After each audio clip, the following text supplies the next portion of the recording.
ಶೀತಲ ತುಂಬಿಕೊಳ್ಳುತ್ತೇನೆ.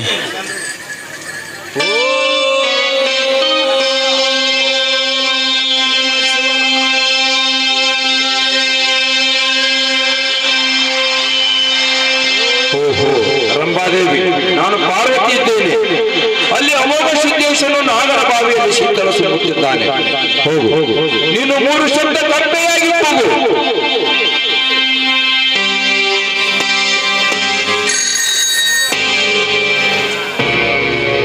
ಅಯ್ಯೋ ಶಿವ, ಈ ಬಾವಿಯಲ್ಲಿ ಕಪ್ಪೆಯ ಕೂಗು.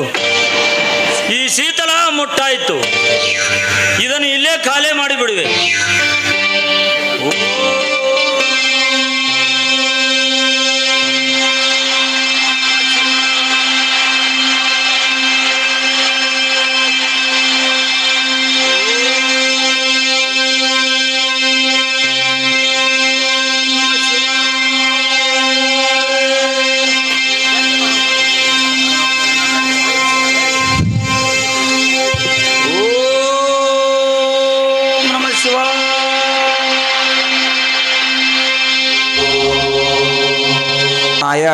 ಶ್ರೀ ಸುಕ್ಷೇತ್ರ ಮಕಣಾಪುರ ವಾಸಾಯ ಶ್ರೀ ಗುರು ಸೋಮಲಿಂಗಾಯ ನಮಃ. ಪ್ರಥಮದಲ್ಲಿ ಬಂದು ಯಾವ ನನ್ನ ಆರಾಧ್ಯ ದೇವನಾಗಿರ್ತಕ್ಕಂಥ ಅಖಿಲಾಂಡಿಕೋಟ ಬ್ರಹ್ಮಾಂಡ ನಾಯಕನಾಗಿರ್ತಕ್ಕಂಥ ಮಕಣಾಪುರ ವಾಸ್ಯ ಸದ್ಗುರು ಗೌರಿ ಸೋಮಲಿಂಗೇಶ್ವರರ ಅಡಿದಾವರಿಗಳಿಗೆ ಎರಗಿ ಯಾವ ತ್ರಿಪುರಾಸುರರನ್ನು ಸಂಹಾರ ಮಾಡಿ ತ್ರಿನೇತ್ರಧಾರಿ ಎಂದು ಬಿರುದು ಪಡೆದಿರತಕ್ಕಂಥ ಗೌರಿ ಶಂಕರನ ಭಕ್ತಿಯನ್ನು ಯುಗ ಪರ್ಯಂತರವಾಗಿ ಮಾಡಿ ಯಾವ ತ್ರಿನೇತ್ರಧಾರಿಯನ್ನು ಭೂಲೋಕಕ್ಕೆ ಕರೆದುಕೊಂಡು ಬಂದು ತ್ರಿಪುರ ಸೀಮೆಯಲ್ಲಿ ನೆಲೆಸಿರ್ತಕ್ಕಂಥ ಮಹಾಯೋಗಿ ಅಮೋಘ ಸಿದ್ದೇಶ್ವರರ ಪಾದಕ್ಕೂ ಕೂಡ ಹಣೆಮಣಿದು ಯಾವ ಈ ಒಂದು ಜಾತ್ರೆಯ ನಿಮಿತ್ತ ಇವತ್ತಿನ ದಿವಸ ಆ ರಾಮನ ದೂತನಾಗಿರ್ತಕ್ಕಂಥ ವಾಯುಸುತನೂ ಆಗಿರ್ತಕ್ಕಂಥ ಶ್ರೀ ಹನುಮಾನ ದಂಡವತ್ ಪ್ರಣಾಮಗಳನ್ನು ಸಲ್ಲಿಸಿ ಇವತ್ತಿನ ದಿವಸ ಈ ಒಂದು ಮಿರ್ಜಿ ಗ್ರಾಮದ ಪುಣ್ಯಮಯವಾದಂಥ ಈ ರಂಗಭೂಮಿಯ ಮೇಲೆ ಶ್ರೀ ಅಮೋಘ ಸಿದ್ದೇಶ್ವರ ನಾಟ್ಯ ಸಂಘ ಚೆಣೆಗಾಂವ್ ತಾಲೂಕ್ ಚಡ್ಚಣ್ ಜಿಲ್ಲಾ ವಿಜಯಪುರ ಗ್ರಾಮದವರಾದಂಥ ನಾವು ಇವತ್ತಿನ ದಿವಸ ಪುಣ್ಯಮಯವಾದಂಥ ಈ ಭೂಮಿಯ ಮೇಲೆ ಎರಡನೆಯ ಒಂದು ಕಲಾಕುಸುಮವಾಗಿ ಇವತ್ತಿನ ದಿವಸ ಅಮೋಘ ಸಿದ್ದೇಶ್ವರ ಮಹಾತ್ಮೆ ಅರ್ಥಾತ್ ಭಂಡಾರ ಶಕ್ತಿಯ ಭಾಗ 1 ಎಂಬ ಆಧ್ಯಾತ್ಮಿಕವಾದಂಥ ಪೌರಾಣಿಕವಾದಂಥ ಭಂಡಾರದ ಮಹಿಮೆಯನ್ನು ಎತ್ತಿ ತೋರ್ತಕ್ಕಂಥ ಒಂದು ನಾಟಕವನ್ನು ಆಡಿ ತೋರಿಸಲು ಬಂದು ನಿಂತಿದ್ದೇವೆ. ನಾವು ಮಾಡ್ತಕ್ಕಂಥ ಒಂದು ನಾಟ್ಯ ಕಲೆಯಲ್ಲಿ ಯಾವುದೇ ಥರದ ದೋಷಗಳಾದರೂ ಕೂಡ ಅದನ್ನು ಬದಿಗೊತ್ತಿ ತಾವೆಲ್ಲರೂ ಆ ಮಹಾಯೋಗಿ ಅಮೋಘ ಸಿದ್ದೇಶನ ಭಕ್ತಿಯ ಚರಿತ್ರಾಮೃತವನ್ನು ಭಕ್ತಿಪೂರ್ವಕವಾಗಿ ಆಲಿಸಿ ತಾವೆಲ್ಲರೂ ಗುರು ಸೋಮೇಶನ ಹಾಗೂ ಅಮೋಘ ಸಿದ್ದೇಶನ ಹಾಗೂ ಆ ಮಾರುತಿರಾಯನ ಕೃಪೆಗೆ ಪಾತ್ರರಾಗ್ತೀರಿ ಅಂತ ತಮಗೆ ಮತ್ತೊಮ್ಮೆ ಕೈ ಮುಗಿದು ಮುಂದಿನ ನಾಟಕಕ್ಕೆ ಚಾಲನೆಗೊಳಿಸ್ತಾ ಇದ್ದೇವೆ.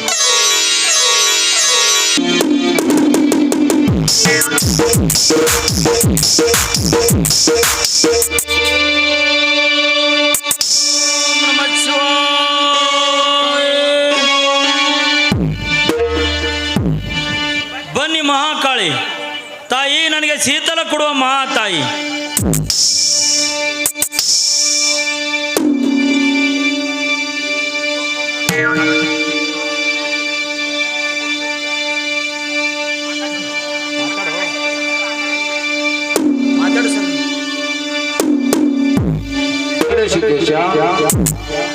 ಮಳೆರಾಯನಿಗೆ ಮಂದು ಬೀಳಲು ಹೇಳುತ್ತದೆ.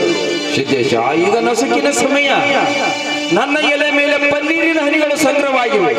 ಅದನ್ನು ನಿನ್ನ ಹೆಗಲ ಮೇಲಿನ ಮುತ್ತಿನ ಶೆಲೆಯನ್ನು ಹಾಸಿ ಪ್ರತಿಯೊಂದು ಹನಿಯನ್ನು ಸಂಗ್ರಹ ಮಾಡಿ ನಿನ್ನ ಶೀತಲ ಬಿಂದಿಗೆಯನ್ನು ತುಂಬಿಕೋ ಸಿದ್ದೇಶ.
ತಾಯಿ ಮರ್ತ್ಯ ಮಂಡಲಕ್ಕೆ ಹೋಗಿ ಬನ್ನಿ ಬಂಗಾರ ಹಬ್ಬ ದಸರಾ ಹಬ್ಬ ತಯಾರು ಮಾಡ್ತೇನೆ ತಾಯಿ.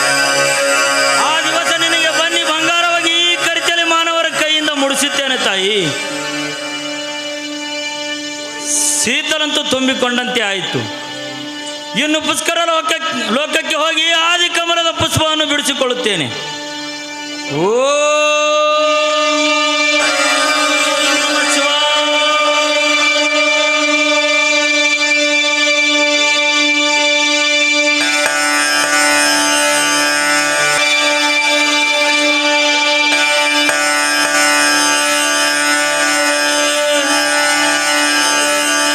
ಪುಷ್ಕರ ಲೋಕಕ್ಕೆ ಬಂದಂತೆ ಆಯಿತು.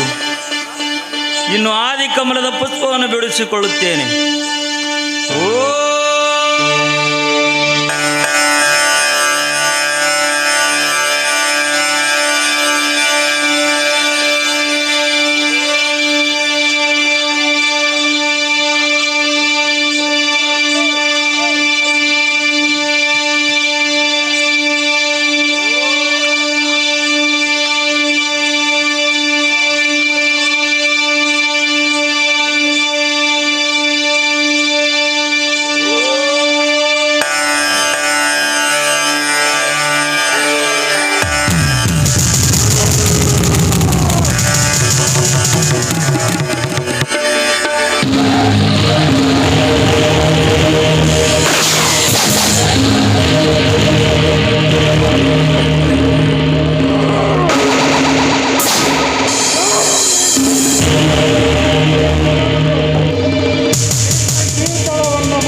ನಾನು ಹೇಳುವ ಮಾತು ಕೇಳು. ನಿನ್ನ ಕೀರ್ತಿ ಮರ್ತ್ಯಲೋಕದಲ್ಲಿ ಬೆಳಿಬೇಕಾದರೆ ಚೊಚ್ಚಲ ಮಗನ ಹೆಸರು ಅವತಾರ ಉದಿಸಿದ್ದನೆಂದು ನಿನ್ನ ಅವತಾರ ನನ್ನ ಮಗನಿಗೆ ಕೊಡುತ್ತೇನೆ. ಭೂತ ಅವತಾರ ಉದಿಸಿದ್ದನಾಗೂ ಮರ್ತ್ಯ ಮಂಡಲದಲ್ಲಿ ಇದೆಲ್ಲ ನಿನಗೆ ಬೇಕು. ಸರಿ ದಾರಿ ಬಿಡು. ತಪ್ಪಾಯ್ತು ತಂದೆ, ತಪ್ಪಾಯ್ತು. ಸಾಧು ಅಮೋಘಿಸಿದ್ದ ನನ್ನನ್ನು ಕ್ಷಮಿಸಿ ಬಿಡುವಂತನಾಗು ತಂದೆ.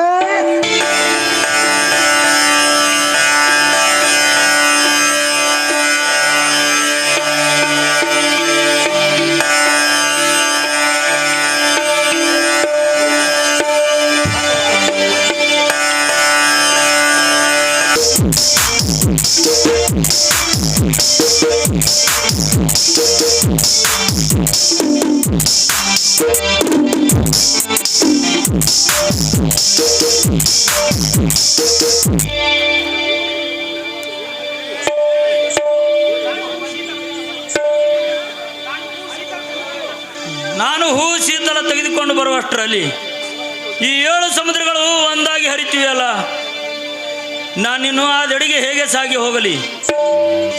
ತಂದೆ, ನೀನೇ ನನ್ನನ್ನು ಕಾಪಾಡು ತಂದೆ.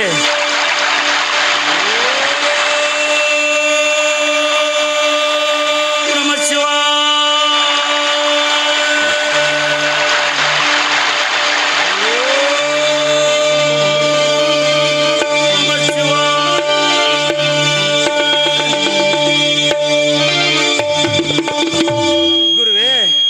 ನಿಮ್ಮ ನಾಮ ಜಪಿಸಿದೊಡನೆ ಈ 7 ಸಮುದ್ರಗಳು ತುಂಡಾಗಿ ನನಗೆ ಹೋಗಲು ದಾರಿ ಆಯ್ತು ದೇವಾ. ನಾನಿನ್ನು ಆ ದಡಿಗೆ ಸಾಗಿ ಹೋಗುತ್ತೇನೆ.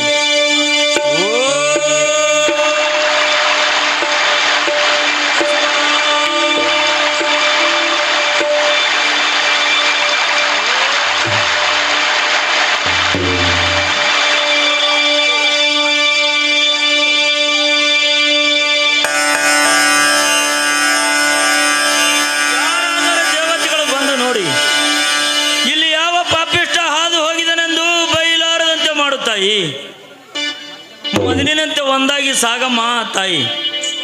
ನಿನಗೆ ಚಾಜ ಕೊಡುತ್ತೇನೆ. ಒಡೆಯುವ ತೆಂಗಿನಕಾಯಿ, ಕಡಿಯುವ ಕಬ್ಬಿನ ಪ್ಯಾರಿ, ಅರವಳ್ಳ ಅರಿಶಿಣ ಕಿರು ಕುಂಕುಮ, ನೆಲ್ಲಕ್ಕಿ ನೆಲಗಡಲಿ ಗೊನೆ ಬಾಳು ಹಣ್ಣು, ಹೆಣ್ಣು ಮಕ್ಕಳಿಂದ ನಿನ್ನ ಉಡಿಯ ತುಂಬಿಸುವನು ತಾಯಿ.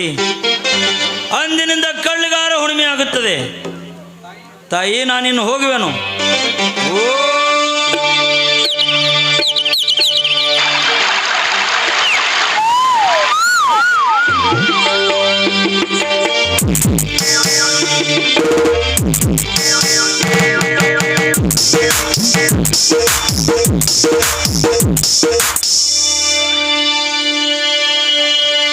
ನಿಲ್ಲು,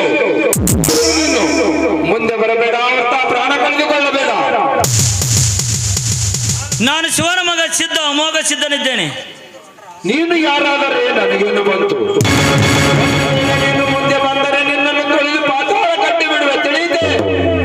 ಬೇಡ, ದುಡುಕಬೇಡ ಮದ್ದಾನಿ, ನಿನಗೆ ಚಾದ ಕೊಡುತ್ತೇನೆ. ಮರ್ತ್ಯ ಮಂಡಲದಲ್ಲಿ ಮರ್ಚಲ ಮಗನ ಹೆಸರು ಮದ್ದಾನಿ ಬಿಳಿಯಣಿಸಿದ್ದನೆಂದು ನಿನ್ನ ಹೆಸರು ಕರೆಯುತ್ತೇನೆ. ನನಗೆ ದಾರಿ ಬಿಡಪ್ಪ.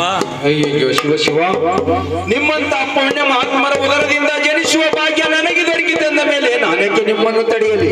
ನಿಮಗೆ ಎದುರಿನ ದಾರಿಯನ್ನು ಬಿಟ್ಟಿದ್ದೇನೆ, ನೀವಿನ್ನು ಸಾಗಿ ಹೋಗಬಹುದು. ಆಗಲಿ ಮದ್ದಾನಿ.